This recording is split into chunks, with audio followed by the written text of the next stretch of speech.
There is a story told in the high canyons, a tale that begins with an ending. It speaks of a man who was given a cave for a tomb but chose to build a home inside it instead.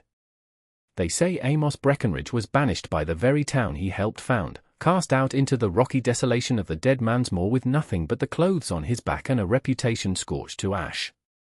The town of Prosperity Gulch, a name that had become a bitter irony, turned its collective back on him, certain he would perish from exposure or despair.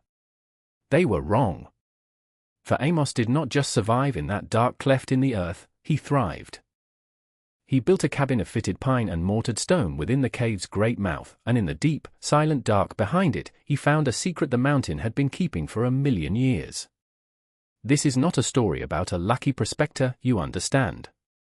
It is a story about how a man, stripped of everything, used the quiet tools of patience and character to unearth a fortune far greater than gold, a wealth that would ultimately rewrite the soul of the town that had condemned him. It is the story of how a place of exile became a hall of providence, and how a man sent to die alone became the lifeblood of his enemies. The trouble began, as it so often does, not with malice, but with fear. A sickness had come upon the cattle, a wasting plague that turned strong herds to bone and hide in a matter of weeks. It moved like a phantom through the valley, and Amos, whose ranch was the largest, was hit first and hardest. He had spent 40 years learning the language of the land, the moods of the seasons, and the delicate health of his livestock.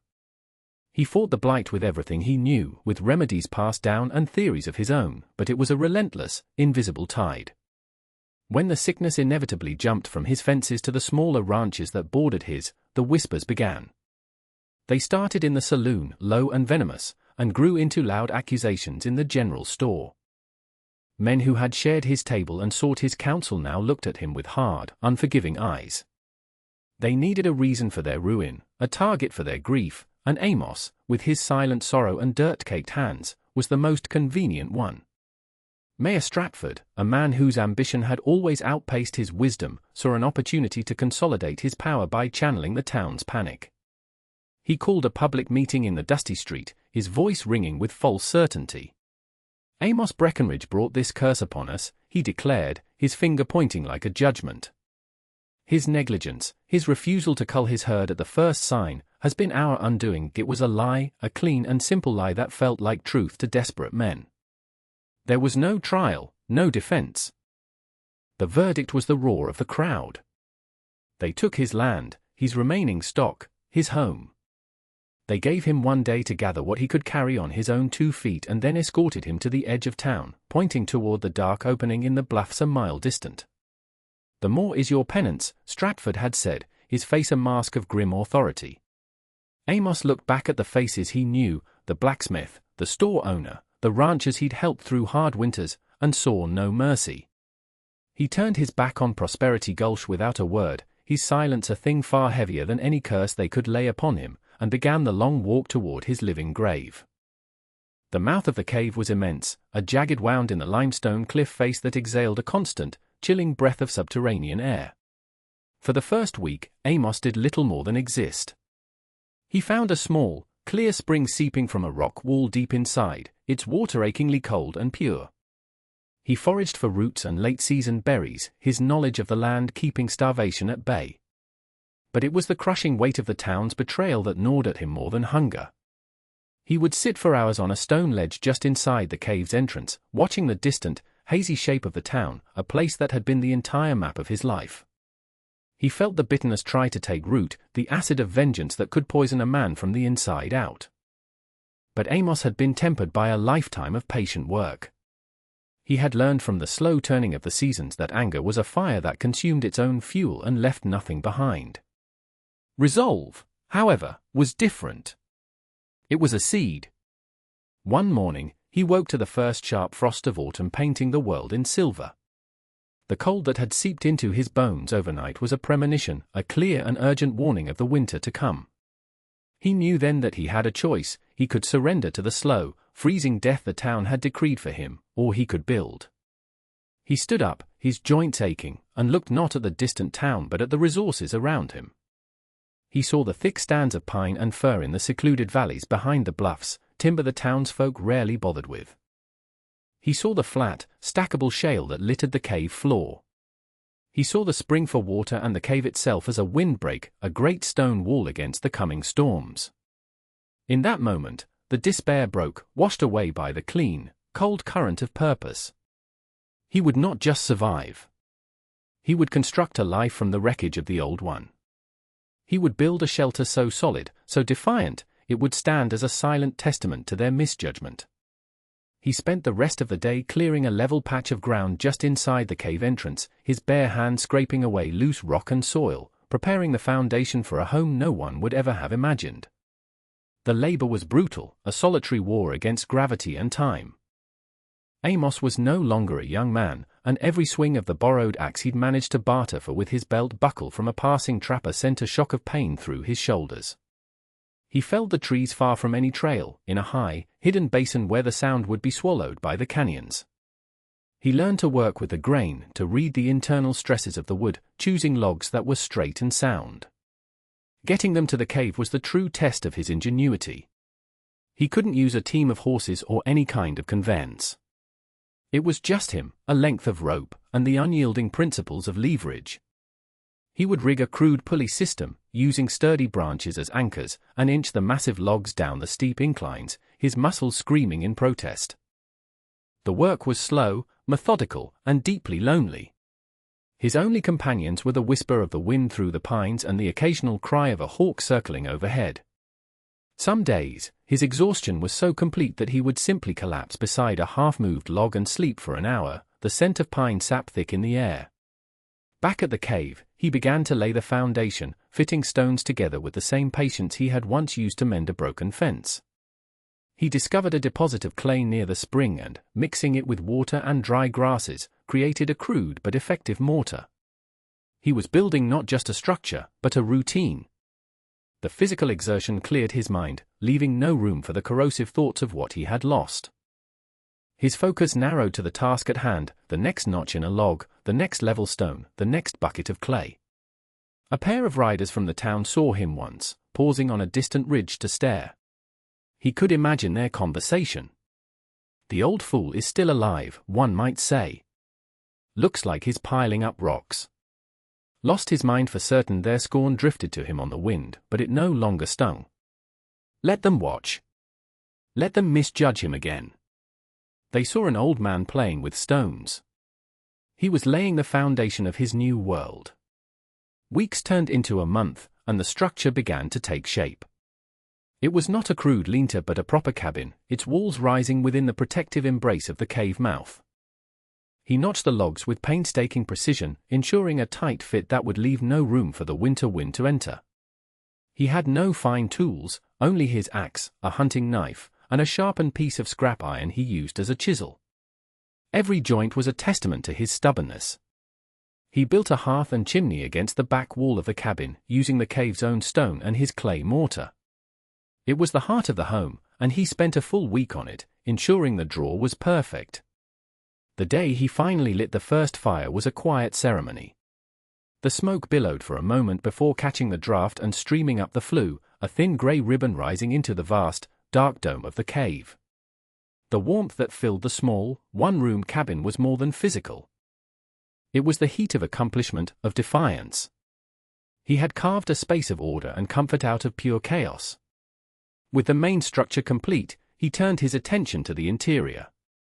He built a simple bed frame from leftover pine, a small table, and a single stool.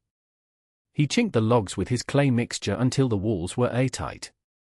For a door, he fashioned a heavy, thick slab of wood, hung on leather hinges he cured himself from a deer hide. It closed with a satisfying thud, shutting out the cavern's chill and sealing in the warmth of his fire. He had created a sanctuary. The cabin was a fortress of self-reliance, a testament to what a man could do with his own two hands and an unbroken will.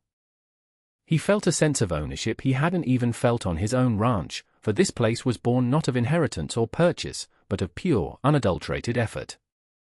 It was his, forged in the crucible of his exile. His life now had a rhythm: gather wood, hunt, improve the cabin, prepare for the inevitable siege of winter. He was ready. With the cabin secure and a respectable pile of firewood stacked high against its outer wall, Amos's thoughts turned to long-term sustenance. The small game he could trap and the edible plants he could forage would not be enough to last through the deep snows. He needed a place to store cured meat and dried roots, a cellar that would stay cold but not freeze. The logical place was deeper in the cave, behind his new home. The rock floor there was covered in centuries of dust and debris. He began to dig, using a sharpened slab of shale as a spade and a sturdy basket he'd woven from river reeds to haul out the loose material. The work was slow and laborious, performed by the flickering light of a tallow lamp. He cleared an area about 6 feet square and then began to dig down. The first foot was loose soil and small rocks. The second was a more compacted, dense clay, the same kind he had used for his mortar. It was at the 3-foot mark that his tool struck something that was not rock. It made a dull, heavy thud, and when he scraped away the clay, he saw it. A thick, lumpy, and unmistakably yellow vein of metal, woven through a seam of white quartz. It wasn't the fine, powdery dust he'd heard prospectors speak of. This was different. It was a solid, gnarled artery of pure gold. He stared at it, his heart hammering against his ribs. He ran his calloused fingers over its cool, strangely soft surface. There was no elation, no shout of triumph. The feeling that washed over him was one of profound and solemn gravity. It felt like a secret whispered to him by the mountain itself. For an hour, he did nothing but sit in the dim light of his lamp, looking at the impossible thing he had uncovered. This discovery changed nothing and everything all at once. He was still an exile. He was still alone. But he was no longer a victim of circumstance. The town had left him with nothing, and the earth had given him everything. He carefully scraped the clay back over the vein, hiding it from sight. This was not a treasure to be flaunted. It was a tool, a source of power to be wielded with the same quiet patience he had used to build his home. Amos did not act rashly. For days, he went about his routine as if nothing had changed, the knowledge of the gold a heavy, secret weight inside him. He knew its value, but he also knew the danger it represented. A discovery like this could get a man killed, or worse, draw the kind of attention that would rob him of the peace he had so painfully constructed. His first move was one of careful reconnaissance. He chiseled out a small, heavy nugget, no bigger than his thumb, and wrapped it in a piece of deer hide. Then, under the cover of a moonless night, he began a long journey, not toward Prosperity Gulch, but in the opposite direction, a 50-mile trek over the mountains to the railhead town of Junction City. It was a settlement of strangers, a place where his face meant nothing. He found an assayer there, a quiet man with spectacles and suspicious eyes. Amos placed the nugget on his desk. "Found this while digging a well," he said, his voice carefully neutral. The assayer examined it, tested it with acids and a scale, and his professional skepticism slowly melted into quiet astonishment. "This is some of the purest ore I've ever seen," the man admitted, looking up at Amos with newfound respect. "Where did you say this well was?" Amos just smiled faintly. A man's well is his own business. He sold the nugget for a handsome sum, enough to purchase what he truly needed, not luxuries, but tools. He bought a proper pickaxe, a shovel, steel chisels, and heavy canvas bags. Most importantly, he began to make inquiries about bulk supplies.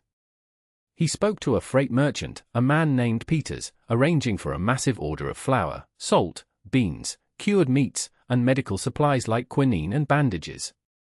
He paid for it all with a few more small, discreet sales of gold. He instructed Peters to hold the shipment.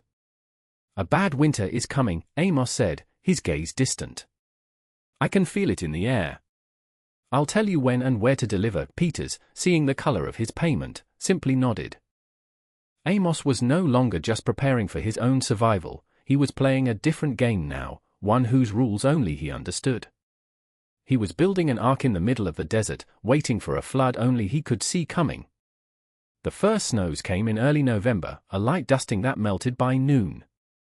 The people of Prosperity Gulch paid it no mind. But the next storm came a week later, dumping a foot of heavy, wet snow that stayed. And then another came, and another. By mid-December, a siege had begun. The winter was a beast of unprecedented ferocity, a relentless assault of wind and ice. The passes became impassable. The town was cut off, an island in a sea of white. The cattle plague had left them with little salted beef, and their stores of grain, already depleted, began to dwindle at an alarming rate. The cold was a physical entity, a predator that slipped through the cracks in every home.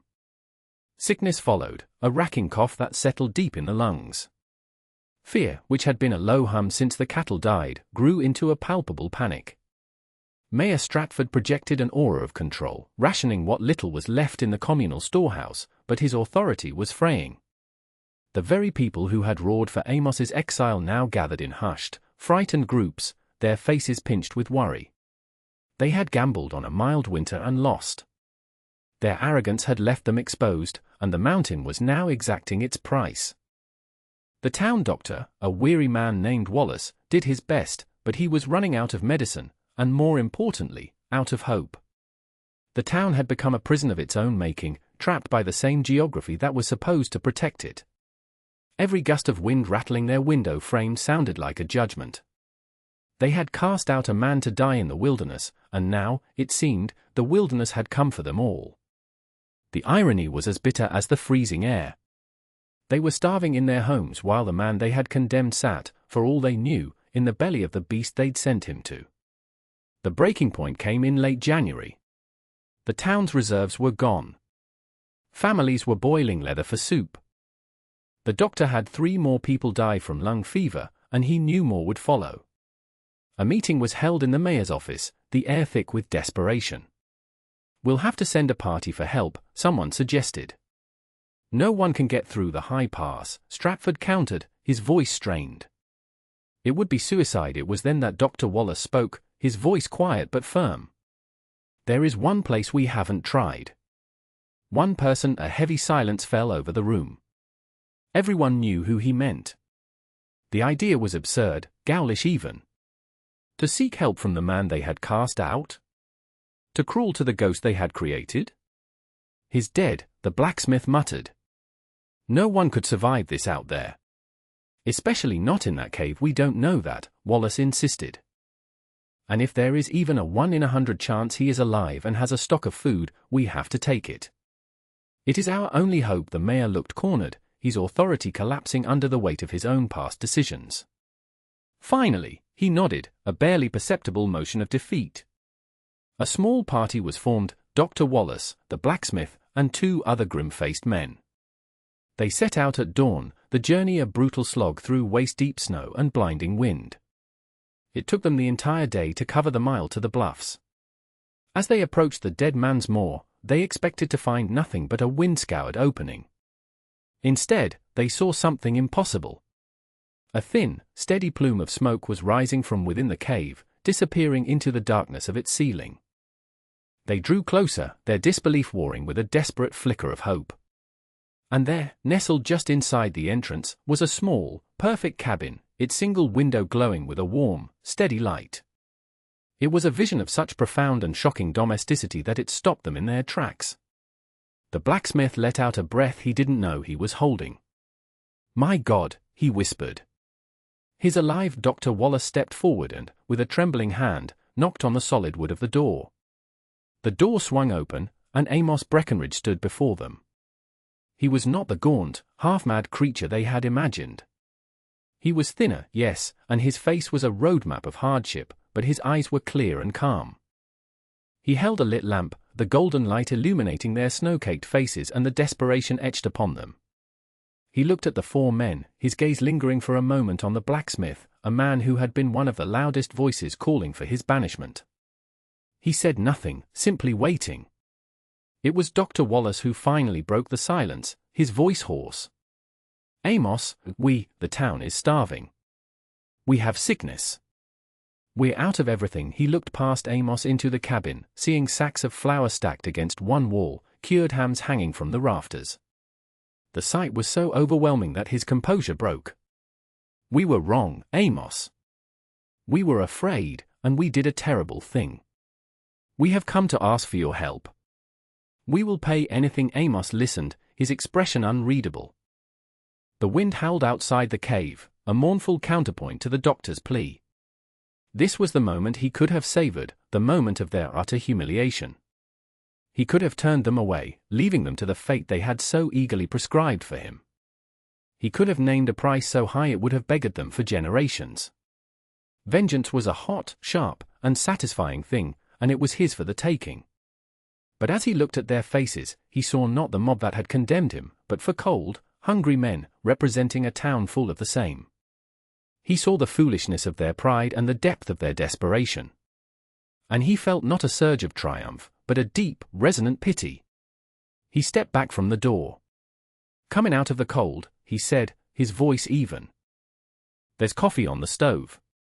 We can talk." The 4 men shuffled inside, bringing the chill of the storm with them, and stood in stunned silence, humbled by the warmth of a fire lit by the man they had left to freeze.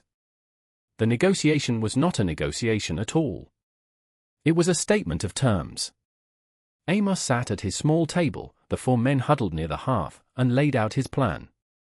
He told them of the vast stores of supplies he had stockpiled, purchased with funds he did not explain. He had flour, beans, salted meat, medicine, blankets, everything they needed to survive the winter.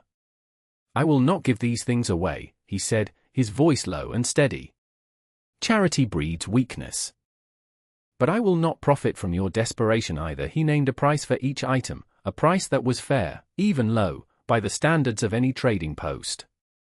"You will sign a note of credit on behalf of the town council," he told Dr. Wallace. "To be paid in the spring, when the pass is open." Then he looked directly at Mayor Stratford's men. "And Stratford himself will come here. He will come here, to this cabin, to sign the final agreement. He will look me in the eye as he asks for my help." There was no arguing. His quiet authority filled the small room, leaving no space for debate. He then told them how the supplies would be distributed, using a system of sleds he had constructed. It was a plan born of foresight and incredible logistical thinking. The men could only nod, their minds reeling from the scale of his preparation. The next day, Mayor Stratford made the journey. He arrived alone, his face pale and drawn. He stepped into the cabin, his eyes darting around the impossible dwelling, a monument to the man he had wronged. He stood before Amos, the town charter in his trembling hand. "The town is in your debt, Amos," Stratford managed to say, his voice barely a whisper. Amos took the document and looked at it, then met the mayor's gaze. There was no hatred in his eyes, only a profound and weary disappointment. "You let fear make your decisions, Stratford," he said softly. "Fear is a poor counsel." Remember that Stratford signed the agreement on the rough-hewn table, the scratching of his pen the only sound in the cabin. With that signature, the balance of power in the valley shifted forever. It shifted not through force or wealth, but through the quiet, unassailable strength of one man's character. The supplies began to flow to Prosperity Gulch that very day, a lifeline extended from a cave of exile, saving the town that had chosen death for its most resilient son. When spring finally broke the winter's hold, Prosperity Gulch was a changed town. It was humbled, quieter, and more thoughtful. The debt to Amos was paid in full, but the moral debt was something they knew could never be truly settled. Amos, for his part, never moved back. The cabin in the cave remained his home. The gold vein, which he continued to mine with discretion and modesty, was not used for personal luxury. It became a tool for transformation.